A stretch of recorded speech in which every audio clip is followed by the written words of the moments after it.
This evening, we're going to be working our way through Mark chapter 3, verses 20 through 35. In particular, I'll be focused on Mark chapter 3, verses 20 through 21, and verses 31 through 35.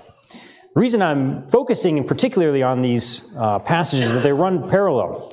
As you may know, they're in the Gospel of Mark, oftentimes Mark will sandwich two things between a literary event. And so oftentimes you'll find that in this sandwich, the first and the last sections parallel one another in that sandwich. And so if you want to think about it, verses 20 through 21 and verses 31 through 35 is like the bread.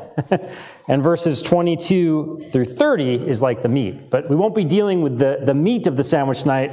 We're just going to be eating the bread, okay? So as you hear this, keep that in mind.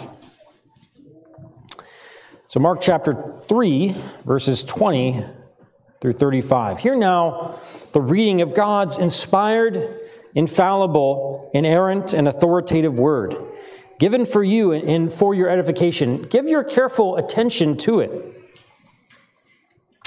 Mark chapter 3, verse 20. Then he went home, and the crowd gathered again, so they could not even eat. And when his family heard it, they went out to seize him, for they were saying, "He is out of his mind." And the scribes who came down from Jerusalem were saying, "He is possessed by Beelzebul, and by the prince of demons he casts out the demons." And he called them to him and said to them in parables, "How can Satan cast out Satan?